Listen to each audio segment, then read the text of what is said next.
What's good everyone, my name is Mac and you are watching Mac It Easy. And if you're new to this channel, welcome. I do a lot of home DIY projects and I hope you like this video. And if you do, please consider subscribing. Today we'll be making this beautiful accent wall in one of our rooms. Now if you have been following this channel, this is the same room where I did a barn door video some time back. So if you haven't seen that, please consider watching that as well. Now this project is fairly small, you can probably get it done within half a day. Now this does not include the time to paint the wall or the couple of trips that I had to make because I ran out of wood. So overall, it took me about half a day to get this done. So let's get started.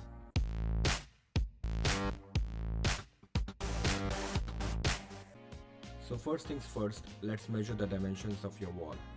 Now the dimensions of your wall and the design that you're looking to make on the wall will determine the amount of wood. In my case, as you saw earlier, I decided to go with a random pattern.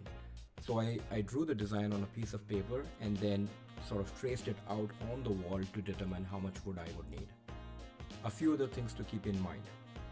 If you're going to be putting a TV on this wall, make sure your design accommodates for that. Another thing that you may want to do is take out the baseboard at the bottom of this wall. Now in my case I decided not to.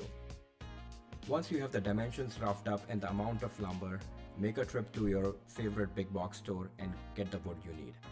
And here's my favorite helper who's always there to give me a hand. While buying your lumber, keep in mind the width and the depth of the wood you need.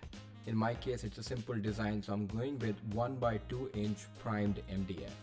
And the reason behind that is because it is already primed and very easy to paint. And also you can just nail it to the wall without having a lot of trouble. Keep in mind that your corners may not all be 90 degrees, so your miters may not be 45 degrees. Alright, so I made two cuts here. One is, so this angle was 90.3. So there's this angle that's gonna go up the wall. So I made a cut of 45.15 approximately. And then on this side, says this end is gonna be butting against another one. So rather than have a butt joint, basically made a 45-degree angle cut. So if you see this one, this side goes up like that, and this side, the other piece of it would basically slip right down under here. The second butt joint at the bottom is required because my wall is taller than the 8 feet lumber that I have, so I have to join at least 2 pieces every time. If your wood pieces are long enough, then you probably don't need to do that. One thing I would recommend is try cutting a couple of pieces first and dry fitting them before you cut the rest of your pieces. This is gonna go here. So we'll make a cut 45 degrees right here. So that joins with that one. So we have these 2 pieces here. I'm just gonna try dry fitting it and see if it is, if the join looks correct.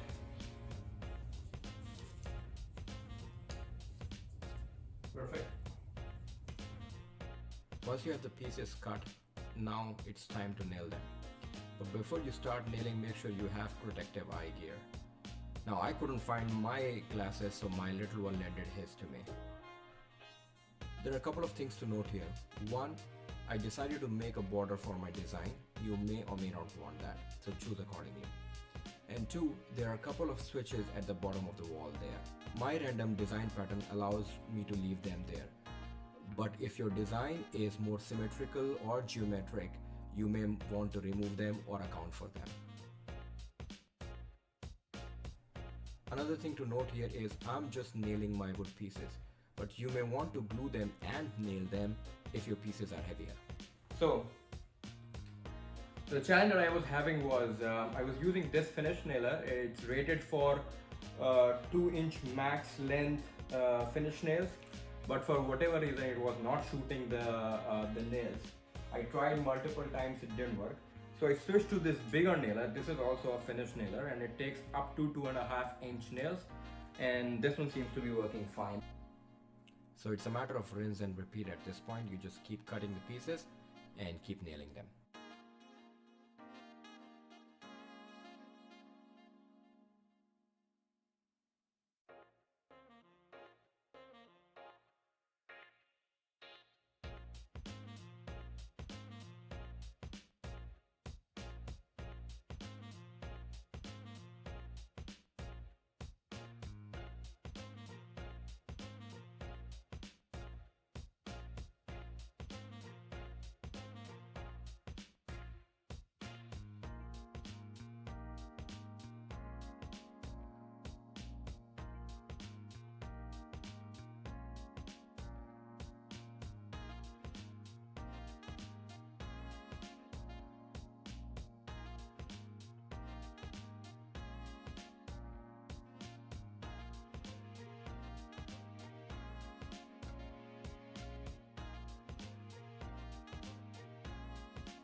Now once I was done with the border, I started laying out the design using painter's tape. Now I like this approach because if you make a mistake or for some reason if you don't like your design, you can easily change it. And don't worry about the crooked tape lines because when you put wood, that would be straight. Now my design is pretty random, but one thing that I accounted for was, in case I ever decide to put a TV up there, I left some space right in the center of the wall so that I can do that.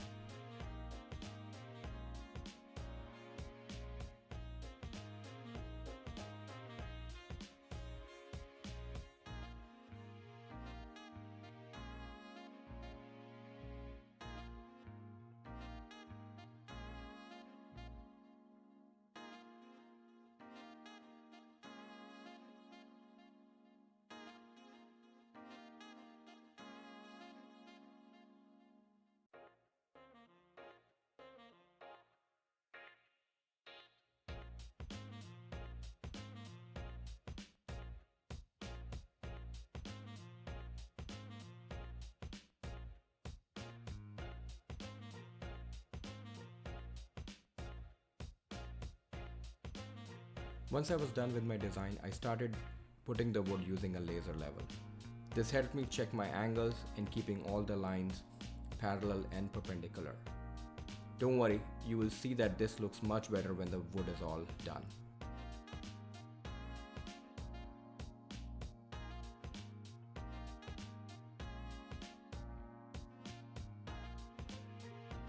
What I'm doing here is I'm going one tape line at a time. So I take out the tape line, put a piece of wood there, nail it, and then move on to the next line. That way I don't forget the pattern, as well as it helps me line up these pieces of wood.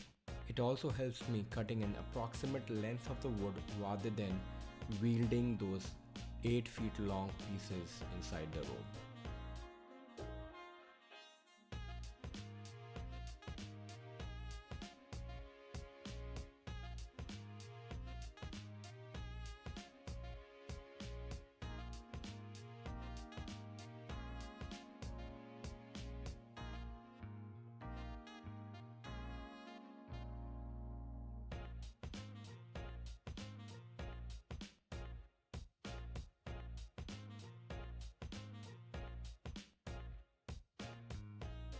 About this time is when I started realizing that I'm gonna run out of wood.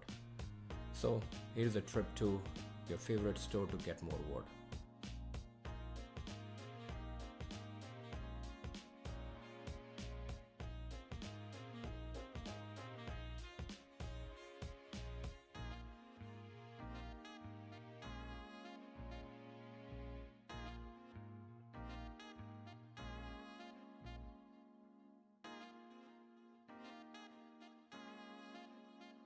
And here is the final shot of the completed wall. Now, after nailing all the pieces to the wall, the only other thing that I did was to caulk all the pieces from both sides, sand it, and then I left it there. Now in my case, I didn't have to paint the wall because we were already getting someone to paint the rest of the house.